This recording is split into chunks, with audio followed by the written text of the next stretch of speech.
நிறைய கோரிக்கைகள், நூற்றுக்கணக்கான கோரிக்கைகளை முன் வச்சு நிறைவேறிருக்கலாம், நிறைவேறாம போயிருந்துருக்கலாம். இருந்தாலும் சரி இதுல கொஞ்சம் கவனமா இருந்தா நம்ம விட்டுட்டோமே அப்படின்னு தோணக்கூடிய கோரிக்கைகள்ல ஏதாவது உங்களுக்கு நினைவு இருக்குமா இந்த 5 ஆண்டுகள்? போன ஆண்டு பொங்கல் திருநாள் அன்னைக்கு வந்து எஸ்பிஐ வந்து ஒரு எக்ஸாம் வச்சுருந்தாங்க. அந்த எக்ஸாமுடைய ப்ரிலிமினரி முடிஞ்சு மெயின்ஸில் மட்டும் தமிழ்நாட்டில் பார்ட்டிசிபேட் பண்ணது 10,000 பேர். ஆனால் அந்த தேர்வு வந்து பொங்கல் திருநாள் அன்னைக்கு இருந்துச்சு. அது முதல்ல அந்த செய்தியை ஒரு 5-6 நாளைக்கு முன்னாடி பார்க்குற பொழுது ஒரு ஃபேக்ட் நியூஸ் மாதிரி தான் இருக்குது. பொங்கல் அன்னைக்கு யாராவது எக்ஸாம் வைப்பாங்களா அப்படின்னு நினச்சிட்டு கொஞ்சம் கவனக்குறையாக விட்டுட்டேன். அப்புறம் தான் பார்த்தா உண்மையிலேயும் அப்புறம் விசாரிக்க பார்த்தா பொங்கல் அன்னைக்கு தான் அந்த எக்ஸாம்னு.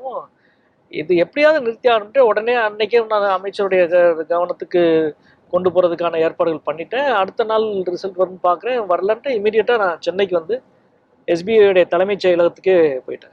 போய் அவருக்கு முன்னாடியே உட்காந்துட்டு நீங்கள் வந்து இமீடியட்டாக வந்து இது வந்து ஒத்தி வைக்கணும், வேறு தேதிக்கு வைக்கணும் அப்படின்னு சொல்லி ஒரு உள்ளிருப்பு போராட்டமே நடத்தினேன். காலையில் 10:30 மணிக்கு போயிட்டு உள்ளே உட்காந்துட்டேன்.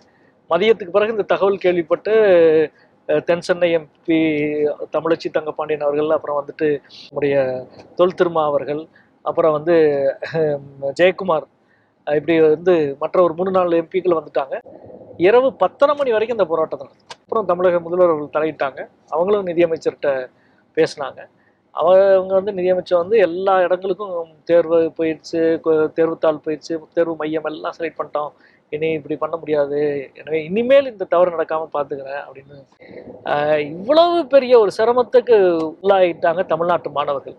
அது இன்னைக்கு வரைக்கும் ஒரு பெரிய வழிதான். நாம ஒரு வாரத்துக்கு முன்னாடி தெரிஞ்சுதா கண்டிப்பா நடக்க விட்டுருக்க மாட்டோம். ஒரு எம்பியினுடைய பவர் சம்பந்தமா நிறைய பேசும்போது நம்ம உங்களோட ரெக்கார்ட்ஸ் எல்லாம் எடுத்து பார்க்கும்போது இந்த தீஷா கமிட்டியினுடைய மாவட்ட அளவிலான ஒரு பவர், அதை ரொம்ப வெற்றிகரமாக நடத்திருக்கீங்கன்னு உங்கள் ரெக்கார்ட் சொல்லுது. நீண்ட நேரம் நடத்தின அந்த இதெல்லாம் உங்களுக்கு இருக்குது. முதல்ல அது தீஷா கமிட்டினா என்ன, ஒரு எம்பி அதில் எவ்வளோ தூரம் தலையிடும்?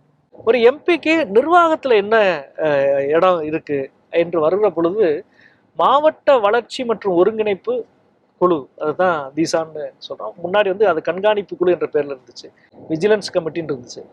அதை வந்து பிரதமர் மோடி அவர்கள் மாற்றினாங்க, கண்காணிப்பு குழுன்னு மாற்றினாங்க. அது வந்து ஒன்றிய அரசினுடைய நிதி எந்தெந்த திட்டத்தில் இருக்கோ அந்த திட்டங்களை முழுக்க நாம் ஆய்வு செய்யலாம், பரிசீலிக்கலாம். அதில் தவறு இருக்குது என்று சொன்னால் மாற்றுறதுக்கு நம்ம வந்து முன்மொழியலாம்.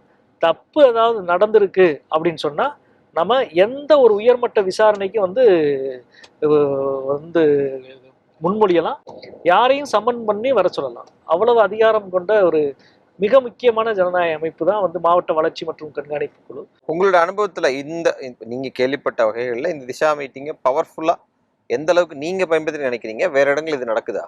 அதிமுக ஆட்சி காலத்திலயும் நாங்க தான் சேர்மனு, திமுக ஆட்சி காலத்துல நம்ம தான் சேர்மன். எல்லா எம்எல்ஏக்கள் வேற எந்த கட்சியா இருந்தாலும் சரி அவங்க வந்து பங்கெடுப்பாங்க. ஏன்னா இங்க அந்த பிரச்சனையை பேசினா வந்து தீர்வு கிடைக்கும் அப்படின்னு சொல்லி பங்கெடுப்பாங்க. அதை நான் பார்த்துருக்கிறேன்.